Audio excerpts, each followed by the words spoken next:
Hello बच्चों, स्वागत है आपका संस्कार एकेडमी के इस यूट्यूब चैनल में। क्लास 10th के मैथ से एक चैप्टर निर्देशांक ज्यामिति का अगला क्लास लेकर मैं आपके समक्ष हूं।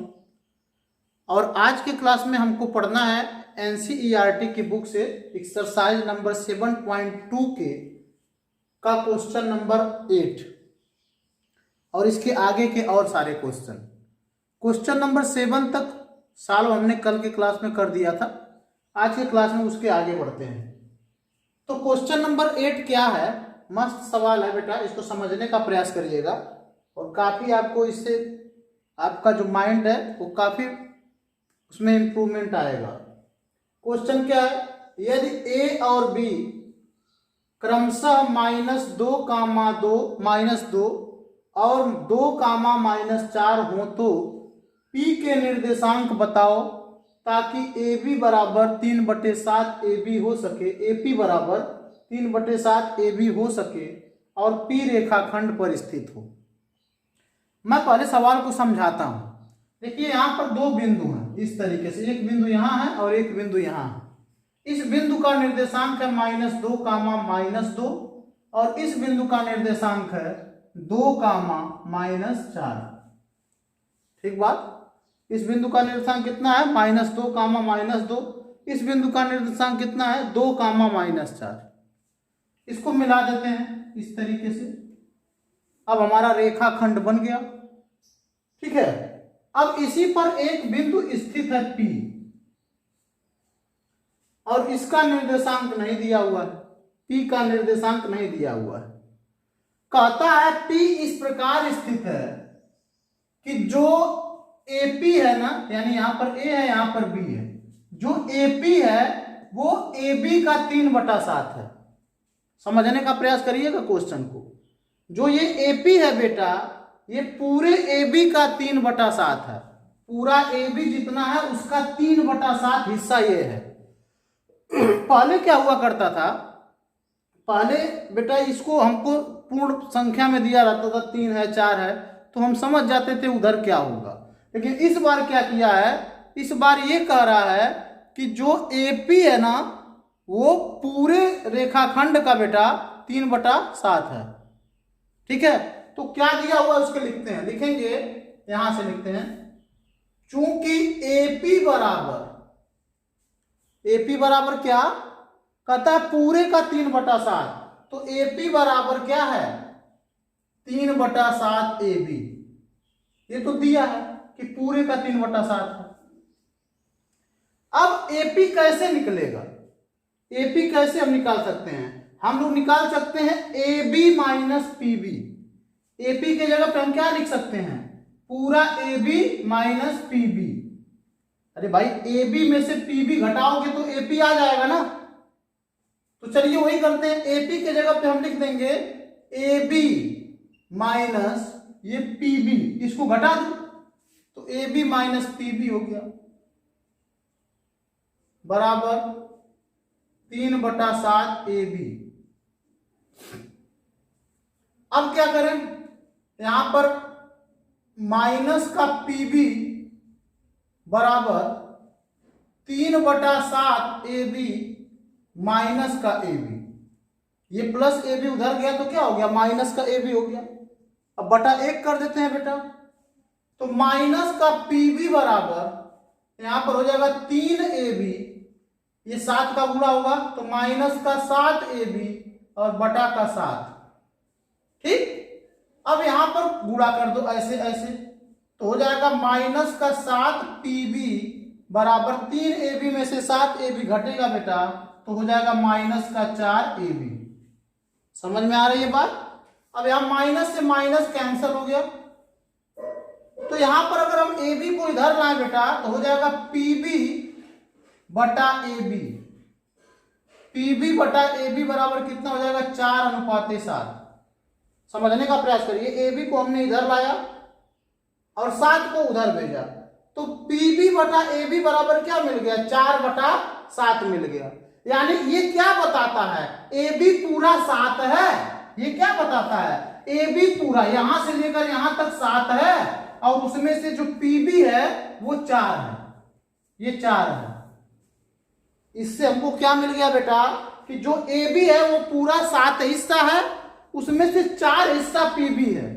तो हम लोग लिख सकते हैं, इसलिए AP बराबर कितना हो जाएगा, AP बराबर 3 हो जाएगा, या ऐसे कर सकते हैं, इसलिए AP अनुपाती या AP बटा BP बराबर 3/4 लिख सकते हैं ना बेटा।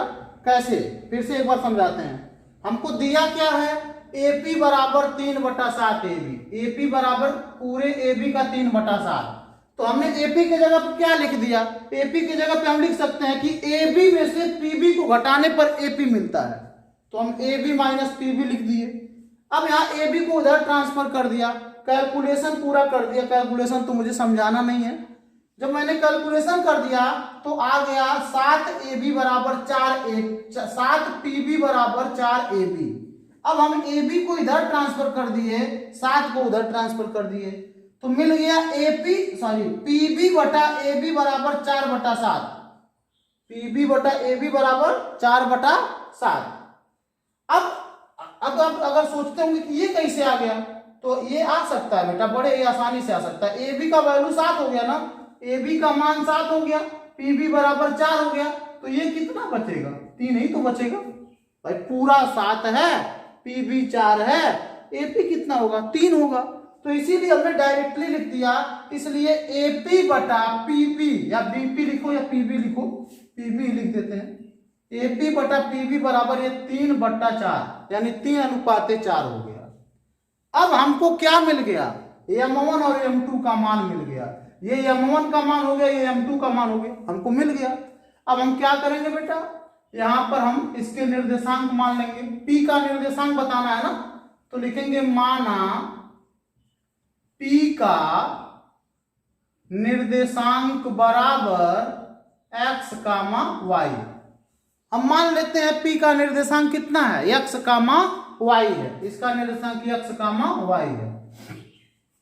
तो x बराबर सूत्र क्या होता है, M1x2 धन M2x1 बटा M1 प्लस M2, यही तो सूत्र होता है। आप तो बहुत दिन से पढ़ रहे हो ये सूत्र। तो M1 का मान कितना है बेटा, 3। अब डायरेक्ट मैं सूत्र नहीं लगा रहा हूं, छोटे से बच्चे नहीं हो, अब थोड़ा सा इंप्रूव करो अपने आप को। तो M1x2 कितना है, 2 प्लस M2 कितना है बेटा, M2 यहां पर है ना 4 गुणे x1 कितना है, -2 बटे M1 प्लस M2, यानी 3 + 4। समझ में आ गया ना क्या मैंने किया है। M1 कितना है, 3 है, M2 कितना है, 4 है। तो सूत्र होता है M1x2 यानी 3 गुणे x2 कितना, 2, M2 कितना है, 4 गुणे x1 कितना है, -2 बटा M1 प्लस M2 यानी 3 + 4। अब यहां पर हो गया बेटा x बराबर 6 - 8/7, तो x बराबर कितना हो गया, -1/7, और यही हमारा x का वैल्यू हो गया। 6 में से 8 घटा -1 और बटा 7। अब इसी तरीके से बेटा हम किसको निकाल लेते हैं, y को भी निकाल लेते हैं। तो लिखेंगे y बराबर क्या सूत्र होगा, M1y2, M1 कितना है, 3 गुणे y2 कितना है, -4 प्लस M2 कितना है, 4 और y1 कितना है, -2 बटे M1 प्लस M2 यानी 3 + 4।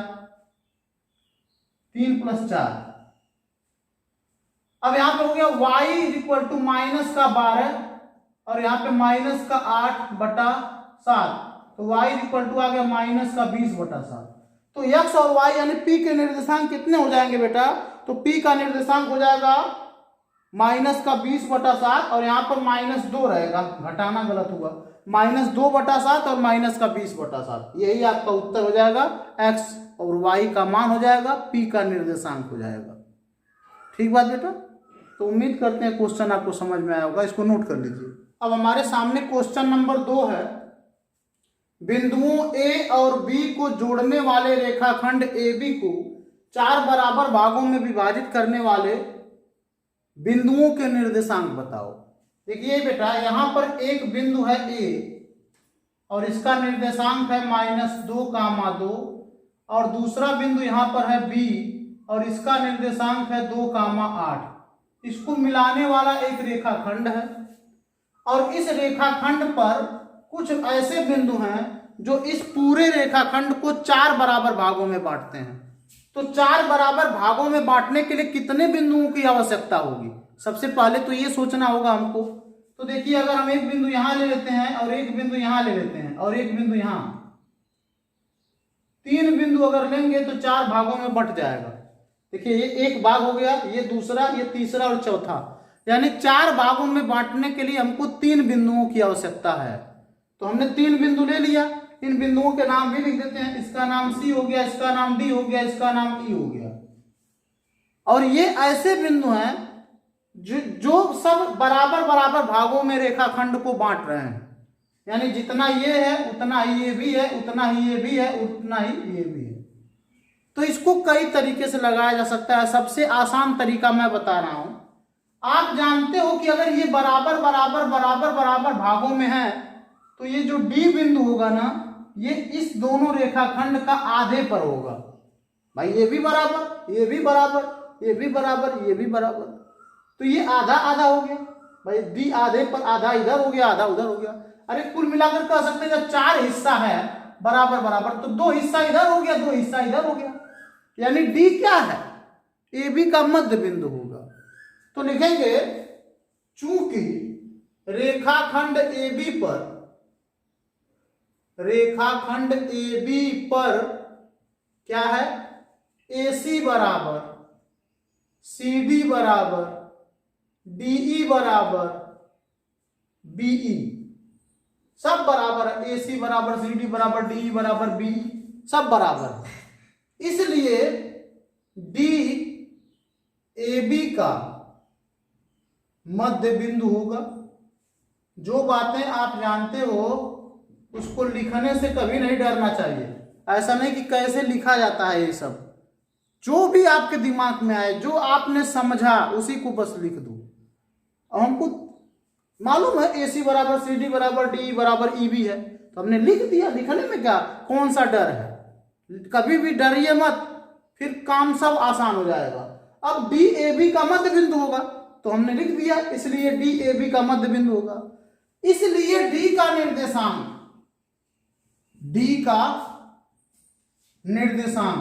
कितना होगा बेटा? 2 बिंदुओं के मध्य बिंदु का निर्देशांक। हम रोज लगभग एक बार एक क्वेश्चन इससे आ ही जाता है। AB का मध्य बिंदु D है, तो मध्य बिंदु का निर्देशांक क्या होता है? इसका पहला धन इसका पहला बटे 2। आपको मैं रोज बताता हूं, मध्य बिंदु का निर्देशांक ऐसे ही निकाला जाता है, माइनस का 2 प्लस 2 बटा 2। इसका पहला धन इसका पहला बटे 2, कामा दूसरा वाला कैसे आता है? इसका दूसरा धन उसका दूसरा बटे 2, तो 2 प्लस 8 बटा 2। अब कितना आ जाएगा बेटा? ये माइनस का 2 प्लस का 2, 0 बटा 2, यानी 0 हो गया। 2 और 8 10, 10 में 2 से भाग लगाएंगे 5, तो इसका निर्देशांक तो आ गया बेटा 0,5, यानी 1 का तो निर्देशांक आ गया। अब यहां पर आप जानते हो, अगर यहां पर हम AD को लें और ये भी बराबर है, ये भी बराबर है, सब बराबर बराबर भागों में है, तो C AD का मध्य बिंदु होगा। C क्या होगा? AD का मध्य बिंदु। हम लोग लिखेंगे चूंकि C AD का मध्य बिंदु होगा, AD का क्या होगा? मध्य बिंदु होगा, इसलिए C के निर्देशांक, C का निर्देशांक कितना होगा? C का निर्देशांक अब इन दोनों का मध्य बिंदु निकालना है, इसका और इसका, तो इसका पहला धन इसका पहला बटे 2, तो माइनस का 2 प्लस 0 बटा 2, कामा इसका दूसरा धन इसका दूसरा बटे 2, यानी 2 प्लस 5 बटा 2, तो कितना हो जाएगा बेटा? -2 बटा 2, तो माइनस का 1 हो गया, और यहाँ 5 2 7 बटा 2 हो गया। लो भाई, इसका पहला धन इसका पहला बटे 2 कर दिया, इसका पहला निकल गया, इसका दूसरा धन इसका दूसरा बटे 2 कर दिया, इसका दूसरा निकल गया, और इस प्रकार हमको जो बिंदु मिला वो हो गया बेटा -1 7 बटा 2। और इसी तरीके से हम लोग लिख देंगे, चूंकि अब इन दोनों का मध्य बिंदु ई होगा, क्योंकि ये भी बराबर है, ये भी बराबर है, तो लिखेंगे चूंकि BD का मध्य बिंदु ई होगा, BD का मध्य बिंदु ई होगा, इसलिए ई का निर्देशांक क्या हो जाएगा, इसका पहला धन इसका पहला बटे 2, तो 0 धन 2 बटा 2 कामा इसका दूसरा धन इसका दूसरा बटे 2, यानी 5 + 8 बटा 2, तो 2 बटा 2 आपका हो जाएगा 1 कामा 13 बटा 2। ये आपका उत्तर हो जाएगा। इस प्रकार हमने देखा कि हम डी का भी निर्देशांक निकाल दिए। कैसे? इसका आधा बिंदु का निर्देशांक निकाल दिए, और इसका मध्य बिंदु निकाले तो ये मिल गया, इसका मध्य बिंदु निकाले तो ये मिल गया। तो उम्मीद करते हैं बेटा आपको समझ में आया होगा ये सारी बातें। 0,5 माइनस 1 कामा बिल्कुल सही उत्तर आया, तो नोट कर लीजिए इसको।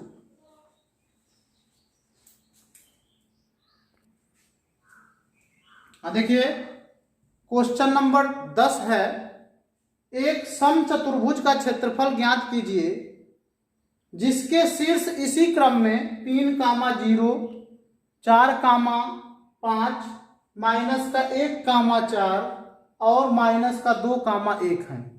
कहने का तात्पर्य एक समचतुर्भुज के चारों शीर्ष दिया हुआ है और उसका क्षेत्रफल पूछ रहा है। तो यहां पर देखिए ये इस तरीके का समचतुर्भुज है और इसका शीर्ष कितना कितना है, ये शीर्ष है आपका 3,0, ये वाला शीर्ष है आपका 4,5, ये वाला शीर्ष है -1,4 और ये वाला शीर्ष है -2,-1। यही है आपका क्वेश्चन। तो चारों शीर्ष बेटा अलग अलग दिया हुआ है और पूछ रहा है इसका क्षेत्रफल। और ये किस प्रकार का चतुर्भुज है, तो हम कहेंगे यह समचतुर्भुज है। कौन सा चतुर्भुज है? समचतुर्भुज है। तो हम लोग लिखेंगे, पहले जान लेते हैं कि समचतुर्भुज का क्षेत्रफल का सूत्र क्या होता है। समचतुर्भुज का क्षेत्रफल बराबर, समचतुर्भुज का क्षेत्रफल बराबर सूत्र होता है बेटा 1/2 गुणे पहला विकर्ण गुणे दूसरा विकर्ण, पहला विकर्ण गुणे दूसरा विकर्ण। तो समचतुर्भुज का क्षेत्रफल का सूत्र ही होता है कि 1/2 गुणे पहला विकर्ण गुणे दूसरा विकर्ण। बात समझ में आई? अब हम इसी के अनुसार अपना जो सवाल है उसको लगाने का प्रयास करेंगे। अब हमको पहला विकर्ण मालूम करना होगा, दूसरा विकर्ण मालूम करना होगा। तो पहला विकर्ण आपका मान लीजिए ये है, यहाँ पर नाम लिख दीजिए ABCD, और दूसरा विकर्ण आपका ये है। तो पहले AC को निकालिए, AC कितना होगा, तो लिखेंगे AC की लंबाई बराबर कितना होगा। अब दो बिंदुओं के बीच की दूरी का सूत्र आप पहले ही एक्सरसाइज में पढ़ चुके हो कि दो बिंदुओं के बीच की दूरी को कैसे निकाला जाता है। तो होता है सूत्र करनी में x2 - x1, यहाँ पे -1 होगा ना बेटा, कितना, हाँ -1 है। करनी में x2 कितना हो जाएगा, यहाँ पर -1, x2 - x1 का होल स्क्वायर। तो x2 यहाँ पर -1 और -x1 3 है का whole square, plus y2 - y1 यानी कि 4 और -0 का होल स्क्वायर। ये तो समझ ही गए होंगे कैसे मैंने निकाला AC की लंबाई। तो करनी में x2 - x1 का whole square plus y2 - y1 का होल स्क्वायर, और इस तरीके से कितना आ जाएगा AC, तो -1 और -3, -4 का वर्ग कितना हो गया 16, और यहाँ पर 4 का वर्ग कितना हो गया बेटा 16, और 4 का वर्ग कितना हो गया 16, ये भी हो गया आपका, हो गया करनी में 32। तो x2 - x1 plus y2 - y1 का होल स्क्वायर के हिसाब से जब मैंने इस सूत्र में मान को रखा तो AC की लंबाई आपकी आ गई करनी में 32। अब इसके बाद क्या करते हैं हम लोग, BD की लंबाई ज्ञात करते हैं। किसकी लंबाई? BD की लंबाई। तो BD की लंबाई का सूत्र भी यही लगेगा, करनी में x2 - x1 यानी कि -2 -x1 -4, x2 - x1 का होल स्क्वायर प्लस y2 कितना हो गया बेटा -1 -y1 -5 का होल स्क्वायर। तो यहां पर हो गया 4 और 2 36 और प्लस 5 और 1 6 का वर्ग 36, भाई 4 तो 6, 6 का वर्ग 36 हो गया, 5 एक 6, 6 का वर्ग 36 हो गया। ठीक है बेटा, और इस तरीके से आपका हो गया करणी में 72। कितना मालूम हो गया? करणी में 72, 36 + 36 यानी करणी में 72। अब यही वाला सूत्र लगाइए कि लिखेंगे समचतुर्भुज का क्षेत्रफल बराबर, समचतुर्भुज का क्षेत्रफल बराबर 1/2 गुणे दोनों विकर्णों का गुणनफल, यानी करणी में आपका 32 हो गया और करणी में 72 हो गया। ठीक है बेटा, अब इनको दोनों को इकट्ठा कर देंगे तो हो जाएगा 1/2 करणी में, इसका खंड करिए 2 दूना 4 दूना 8 दूना 16 दूना 32, इसका करिए 2 दूना 4 तिया 12 तिया 36, ये हो गया। अब इसका जोड़ा बना दीजिए, इसका जोड़ा, इसका जोड़ा, इसका जोड़ा, इसका जोड़ा, 1 2 बच जा रहा है आपका, तो आपका हो जाएगा 1/2 गुणे 2 दूना 4 दूना 8 3 24 बाहर हो गया, करणी में 2 बचेगा, यहां से कैंसिल हो जाएगा, 12 करणी में 2 वर्ग मात्रक। कितना आएगा बेटा? 12 करणी में 2 वर्ग मात्रक। लेकिन कहीं हमारा लगता है मिस्टेक हो गया है बेटा। ठीक है, एक आया है आपका करणी में 72, ये तो सही है, और एक आया है आपका करणी 32, सही। कहीं कैलकुलेशन गलती हुआ, यहाँ पे देखिए 2 दूना 4 दूना 8 दूना 16 दूना 32, ये तो सही है, और 2 दूना 4 या 12, देखिए यहाँ पर गलती हमने किया था, 2 दूना 4 दूना 1 2 और रहेगा 8 3 24 या 72, अब सही है। अब यहाँ पे 2 नहीं बचेगा बेटा। ठीक है, अब 1/2 गुणे यहाँ पर 2 दूना 4 दूना 8 दूना 16 तिया 48 बाहर आ जाएगा, अब यहाँ पे कैंसिल हो जाएगा 24 वर्ग मात्रक, यानी हमसे मिस्टेक बस 1 2 भूल गया था। तो आप समझ गए, कुछ बहुत नया काम नहीं हुआ है। हम एक विकर्ण की लंबाई निकाले हैं, कैसे? x2 - x1 + y2 - y1 वाले सूत्र से, और दूसरे विकर्ण की लंबाई निकाल दिए हैं। उसके बाद क्या किए हैं, हमको ये सूत्र पता होना चाहिए कि समचतुर्भुज का क्षेत्रफल बराबर 1/2 गुणे करणी में 32 गुणे गुणे विकर्ण गुणे विकर्ण, यानी वही मतलब करणी में 32 पहला विकर्ण है और करणी में 72 दूसरा विकर्ण है। तो इसको नोट कर लीजिए बेटा।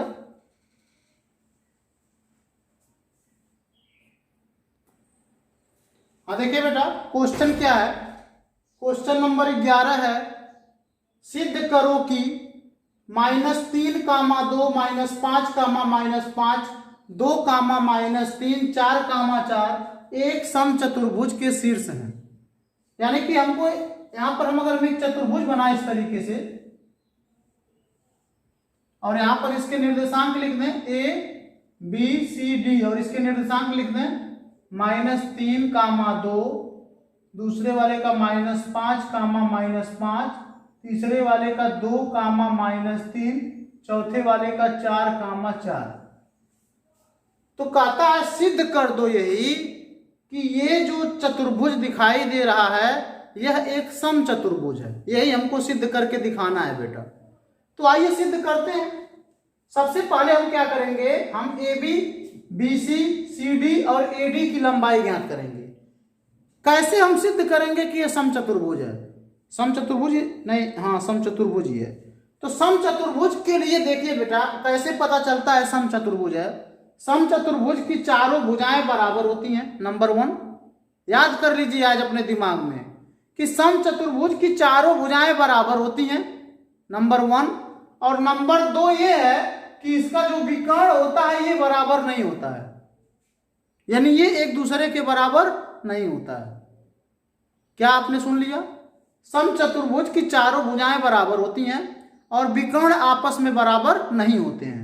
अगर ये चारों भुजा निकालने पर बराबर आ जाएगी और विकर्ण बराबर नहीं आएगा तो हम समझ जाएंगे कि समचतुर्भुज है। वही करते हैं, निकालते हैं पहले AB की लंबाई। अब फटाफट निकालना होगा बेटा हमको, बहुत ज्यादा जगह भी नहीं है और समय भी नहीं है।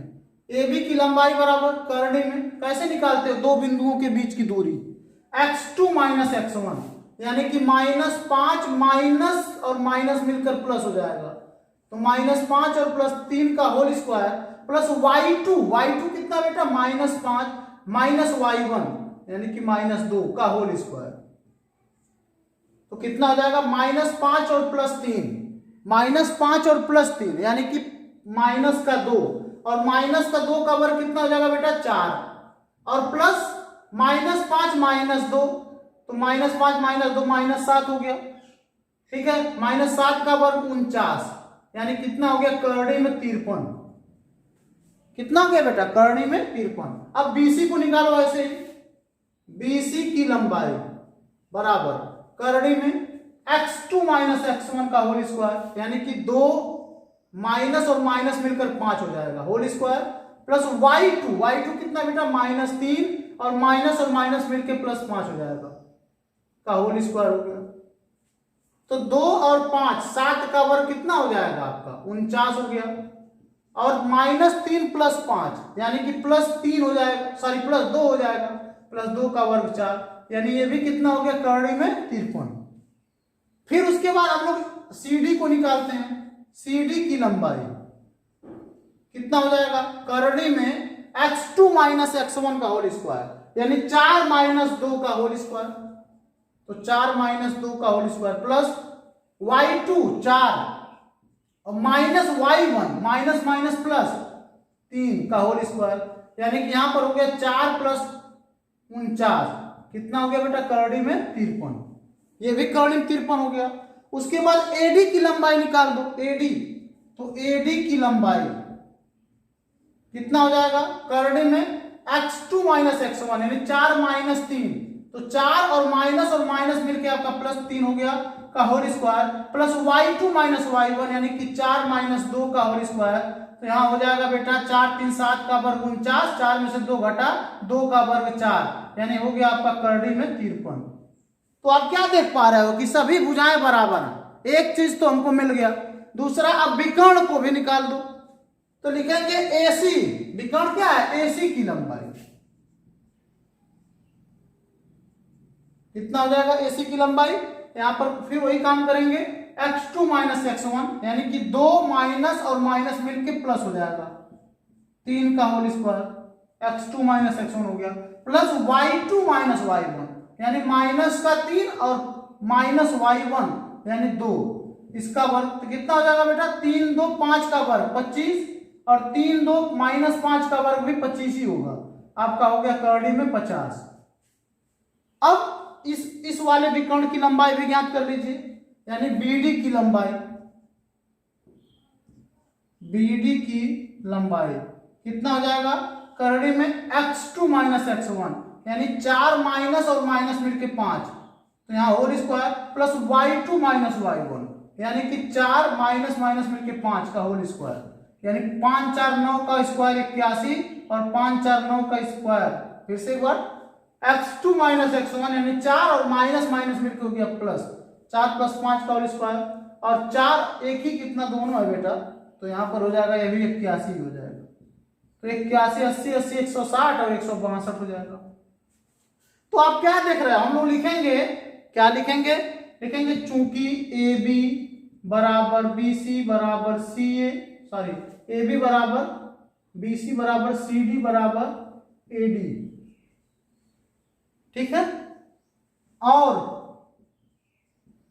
AC is not equal to BD के, यानी कि AB BC CD और AD तो बराबर है, लेकिन विकर्ण आपस में बराबर नहीं है, इसलिए A, B, C, D एक समचतुर्भुज के शीर्ष हैं, या ABCD डायरेक्ट लिख दीजिए, एक समचतुर्भुज होगा, ABCD एक समचतुर्भुज होगा। क्यों होगा, क्योंकि ABCD AD बराबर आ जा रहे हैं और विकर्ण बराबर नहीं आ रहा है। तो हमने पहले ही बताया था कि अगर ABCD बराबर आ जाए, विकर्ण बराबर ना आए, तो समझ जाइएगा कि वो समचतुर्भुज होगा। इसको नोट कर लीजिए बेटा।